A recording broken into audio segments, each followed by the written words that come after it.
If you're in the UK, you probably noticed something really strange today. Yesterday in the UK, a brand new law passed, perhaps one of the biggest laws that relate to fraud, spending, and public money, and not a single newspaper has even spoken about it. So in this video, I'm going to be giving you the updates. So let's get to it. And just because I have some non-believers in the comments, it is not on the front page of the Daily Mail. It is not on the front page of the Guardian. It is not on the front page or in any pages of the Telegraph. And I even went to the Sun. Not there either. So why has not a single newspaper not reported about the new Fear Act that has passed yesterday, the 2nd of December 2025 in the UK? Why have organisations like the Department of Work and Pensions not informed you about it? Why have your local council and your councillors not informed you about it? Why have your academy school trusts and your NHS services not informed you about it? Why has HMRC not informed you about it? Now, if you don't know what I'm talking about the Fraud, Error and Recovery Act.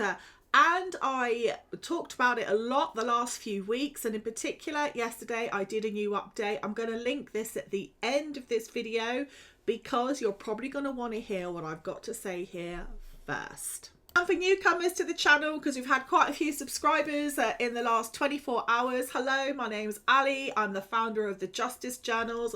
I used to work for the Department of Work and Pensions just for a couple of years, so don't hold it against me, before I took them to court and sued them and won for unlawful harassment and failure to make reasonable adjustments in the workplace.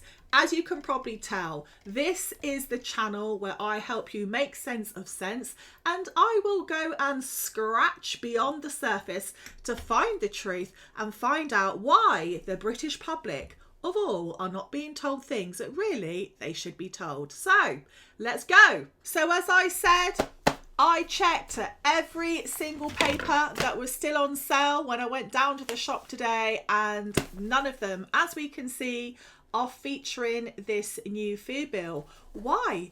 Newsrooms should be talking about this. This should be topic of every single person's conversations, because it is not just for people on benefits. It affects people working, not working, side hustlers, people who are looking for a job, people who own companies, self-employed bricklayers. It literally affects each and every single person that has money passing through a UK bank in the UK. Now, if you haven't yet twigged on, this should be a point of concern. Why are all of these public organisations keeping you quiet? Or let's just put it another way. Why are they not saying anything about it, but still asking you for things like this?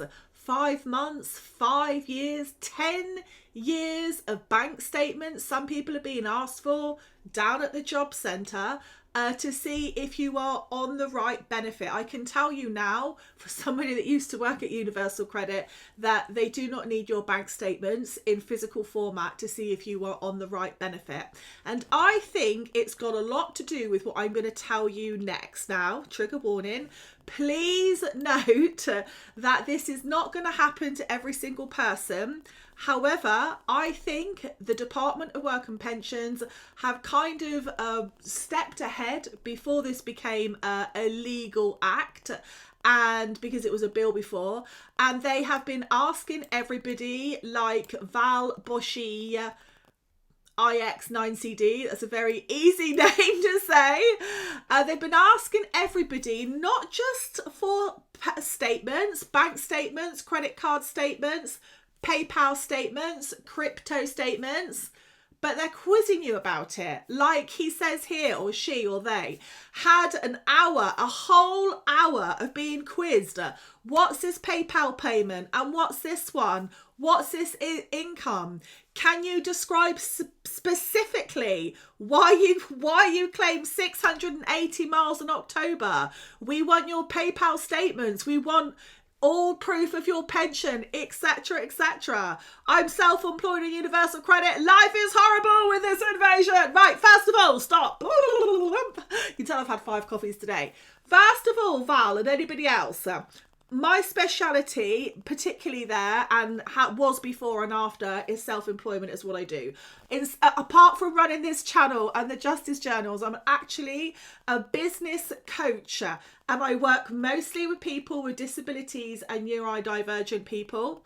And I have over at thejusticejournals.com, we have something called the Business Breakthrough Bundle. Inside of that is a whole section on universal credit and disability, and it has in there spreadsheets that are very specific to universal credit. It's got mileage spreadsheets in there, it's got expenses spreadsheets in there, it's even got that horrible word, the minimum income floor, but I've pre-calculated it for you. So if you know every single month that you're going to be like 2 grand or 3 grand or 500 quid better off, you are going to know about it in advance, so you can go and spend that money on your business instead of universal credit taking 55p in every pound. Just remember that knowledge is power and preparation is the key to success. So go and get it over at the website. Now, I think because DWP, the council, because we all know no one gets a CCJ quicker than anyone who has not paid their council tax, right? Because this is even going to affect things like that. These entities know that there is going to be pushback from people once they know what's going on. So but make sure you are subscribed here and you are sharing out these videos so as many people as possible know about this new bill and they can protect themselves against it. Now, if you're one of these people that thinks like Nina that if you've done nothing wrong then you've got nothing to hide, let's just go over to the Information Commissioner's Office website in London and then just put in DWP breach of in their search bar and look at all of the times DWP have breached GDPR, had their AI systems or their AI tools hacked and everything else. So that's all with your information, bank information, name, address, email, all that good stuff. So I think it goes a little bit, further and wider than your very naive comment. And, I wish, it were like that. But unfortunately, that's just, too good to be true, isn't it? That type of a mindset or belief. Now, getting back to the Act, and I am going to blow it up a little bit so you can see the actual pages. You may want to focus on the section I'm going to be showing you now, particularly if you're being asked for your bank statements for a bit of a kind of like half-witty, pathetic excuse, like we need to see if you're getting the right benefit. Because I actually think the reason why you're being asked for your bank statements lies in section 5. So let's have a little look at it. Sorry.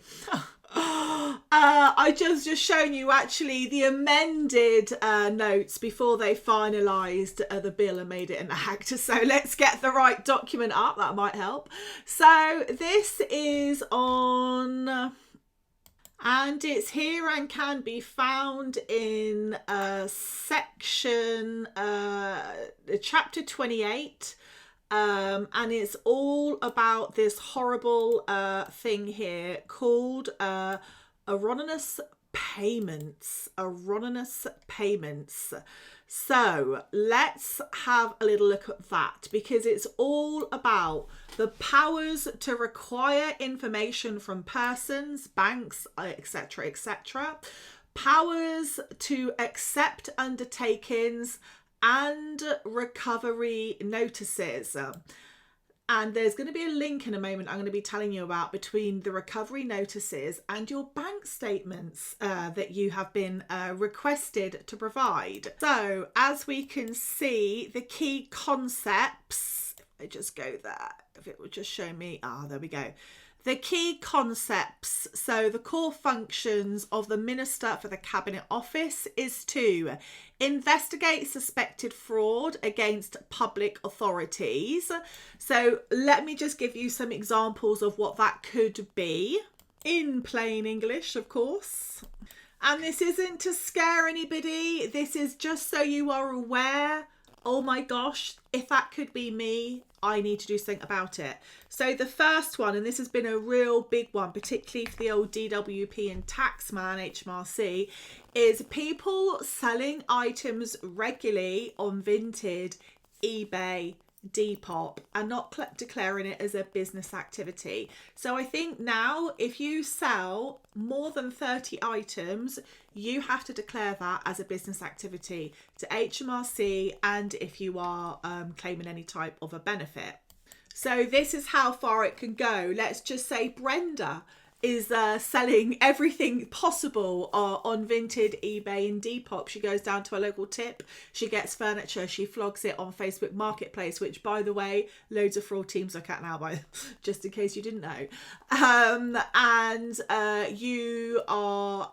You haven't declared that to HMRC, and you might be getting a top up from Universal Credit, then in that case there, you could potentially be defrauding HMRC because you're not declaring business activity and income for tax.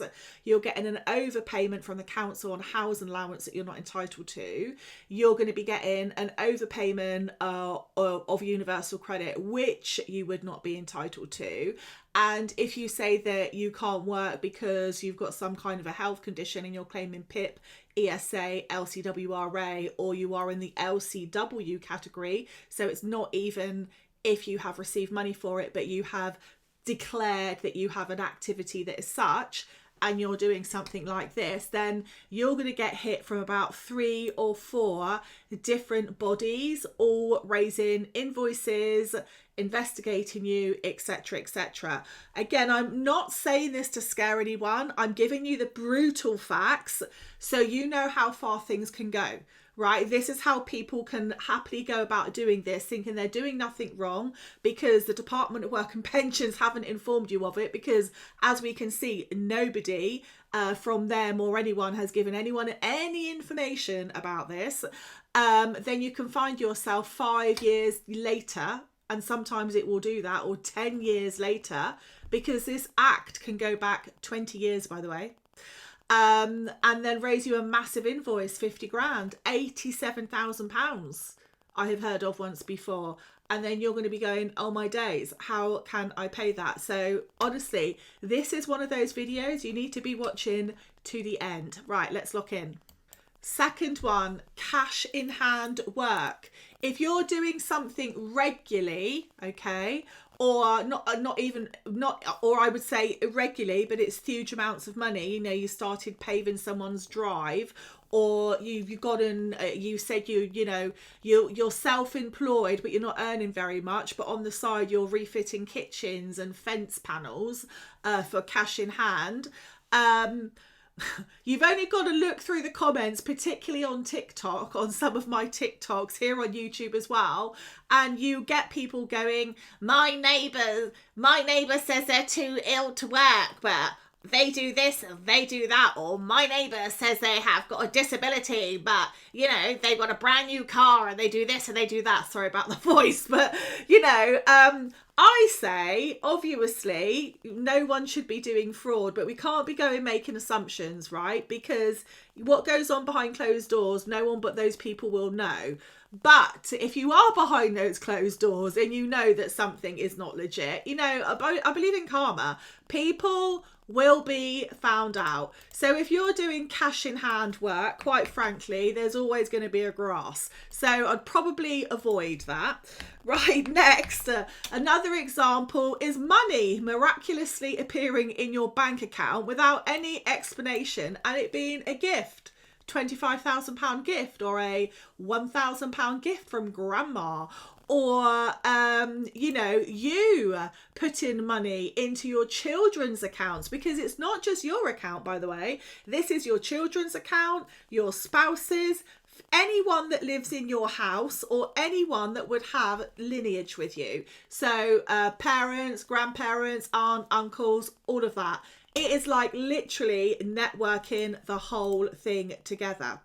And people who declare themselves as not living together and are clearly playing the system, so they're getting 2 lots of council houses or 2 housing association houses, but they're pretty much always together at one or at the other, because everybody seems to think that if you spend more than, or less than I should say, 3 days in somebody's house or in your partner's house, and it cannot be deemed as a couple. So people think, oh, I know, let's just spend 3 days at yours, 3 days at mine, and we'll have one night apart.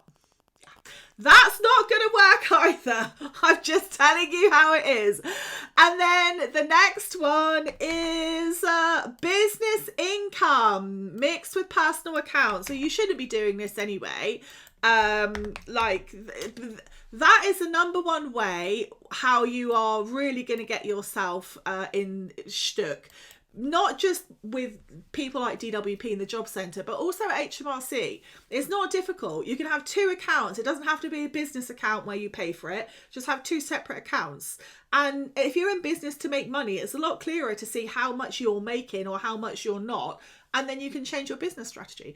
So there we go. So there are some examples of that. Now let's get back to the statements. And I'm just going to remind you at this point, I do hope that everybody is subscribing to this channel and sharing it out wide to everybody. Share it everywhere. Share it on Facebook. Share it with your friends. Share it everywhere. And I'll be very grateful and create lots of more videos for you. Okay, so getting back to this notice here. If you look at 1AB, let me just grab my, too many arrows. I was going to say, let me just grab my arrow because then I can point to the right part. Give me the arrow. Here we go. Here, when we're talking about enforcement action, so step 1. Okay, so here we are on the right parts. So this is all about the recovering of funds. So first of all, step 1 is the suspicion. There has to be that suspicion of fraud in the first place. So that's number 1. That's the first reason why I think they've been asking for everybody's bank statements, because obviously a PDF can be easily edited. That's why they want you to go in and have it in person, etc., etc. Number 2 is the recovering of the amounts. And the third step is the step there of taking enforcement action. However, there is a part, or a process I should say, give me my arrow, it's not moving in the right place, which is before enforcement action can even be applied for. So that now means it doesn't have to be the police. It can be someone from DWP's fraud team or someone from the council's fraud team or what have you. I should imagine actually they'll end up having some kind of like operatives. They love that word, don't they? Very much like you know, someone that slaps tickets on your car. Just such a soulless job. I don't know why anybody would want to do that, but anyway, it's going to be that type of a person, isn't it? Now, what they have to do before they can actually recover the amounts is they have to apply for a specific order, and that order is mentioned here, and the time period of information that they must relate the recovery of funds to. Oh, and by the way, if you look at this section here, which is horribly called interaction with public authorities, they are basically saying to you there that one authority must inform on the other. So if you're going down to your local council office and you're saying one thing and you're saying something else to the job centre and something else to HMRC, like making out you're doing well at HMRC and you're paying your taxes, but you're making out that you're, you know, living in broke-ass Britain everywhere else. Well, they're all going to be comparing all of that information and matching it up. And that all comes down to this part here, which is in the methods of recovery. So here we go. Methods of recovery. In this part, references to a payable amount are to a recoverable amount and an amount within section 13.1. And this is why I think bank statements are really important. In order for the recovery orders to be raised, if we go on to the next section, they need to have gathered information for a minimum of 3 months. This is really important.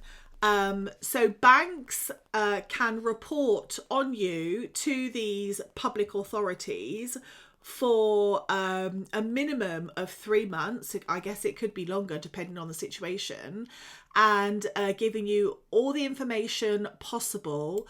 And depending on how much income they say you have, then constats and so decides how much recovery money they can take from you.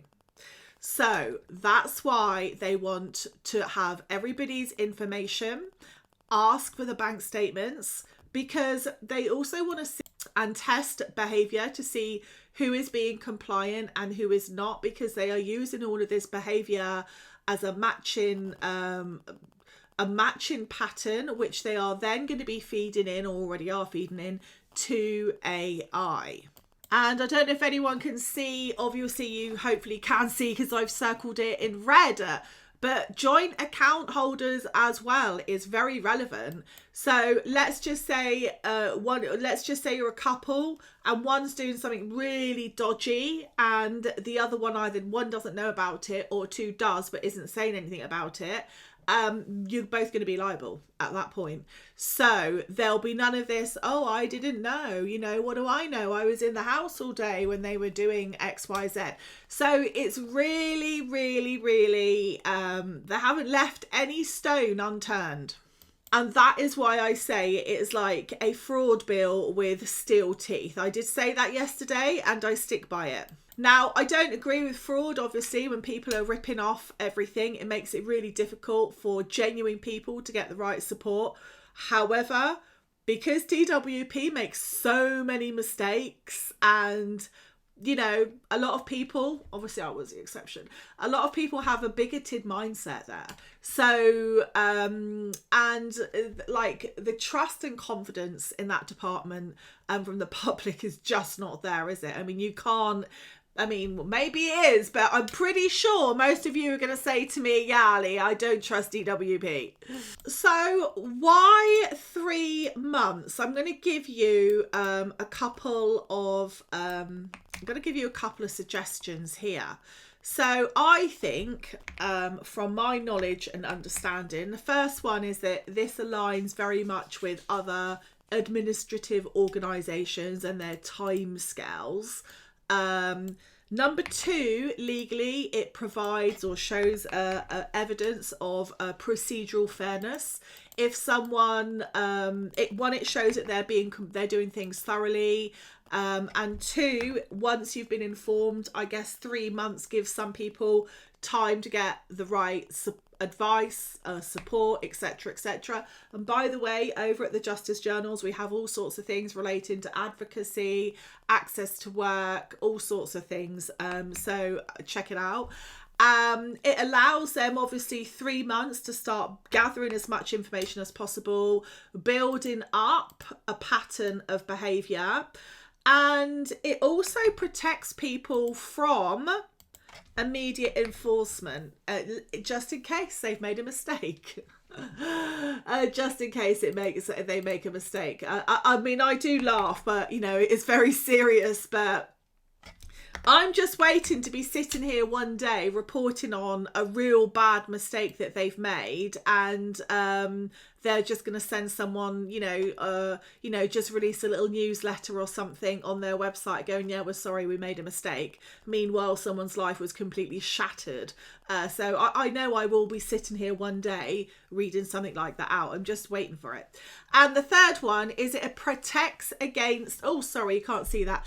Not the third one. The fifth one is that it matches internal DWP, local authority, HMRC workflows. So the Act in itself requires a period of time, and the policy sets that period as being about 3 months. So that's just one. There are so many parts of this Act I need to go into with you more. But this is just one area of the Act. It is just one part of it. And this is, again, this should have been in the newspapers. It should be in the newspapers. But as it's not, you know where to come to get the real information, the real deal with the real things affecting real people in real time. How much clearer can I be? Thank you so much, everybody, for following along and subscribing. I'm going to leave it there because I'm going to immediately go and create another video for you, which I'm going to drop in tomorrow. So make sure you are subscribed and hit the notification bell as well. And I'm going to go into the next part. If there are certain things you're worried about or you want me to cover or have a look at in that Act and kind of put it into plain English for you, just put it down in the comments. And I do read all of the comments, guys. So I can help you out with that too. Until then, over and out. Take care.